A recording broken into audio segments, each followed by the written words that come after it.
It was a rare time I'd seen Frank being 100% deadly serious about something. And what had happened was, when old Andy Gorham was in his road out, everybody knew he was dying. He was in the St Andrews Hospice for his final weeks. So between the fact he was in the St Andrews Hospice, he had also been, as some folk would forget, an ex-Motherwell player, right? And I had known, like Frank, done a bit of after dinner speaking, so I'd got to know Andy as well through that way.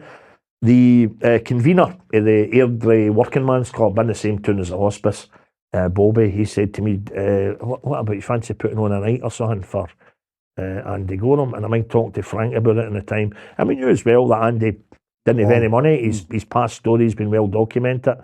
So we decided if we could do a wee night for Andy, we'd split it between the money, the proceeds between the St Andrews Hospice, Cancer UK, and the Gorham family.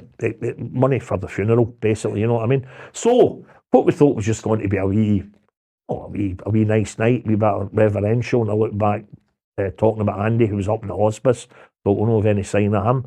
The tickets sold out in like 20 minutes, right? Like 380 folk rammed into the Airdrie Workmen's Club.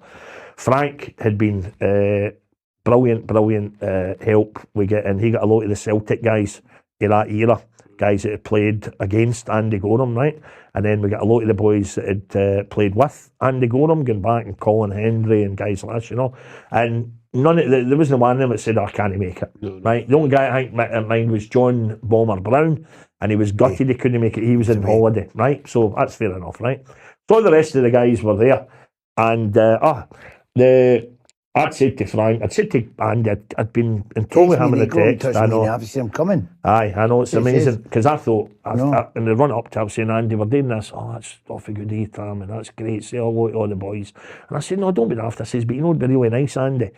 I says, text me even just a few words, and I'll read it. And I thought that'll have a bit of impact on the night. If I say, now, before we get any further, we got a message for Andy.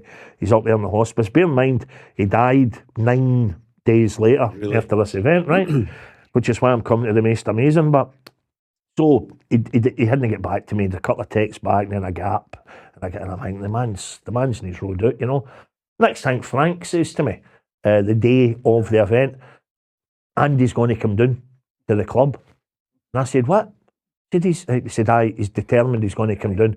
He says, we're going to get him on the big built-up wheelchair, proper big job. We'll get him in the back of one of the taxis with the sliding doors. And Frank says, me and his boy, Danny, we'll bring him down. So, and this is where I say, Frank, who gets lampooned many a time, I'd never seen Frank as serious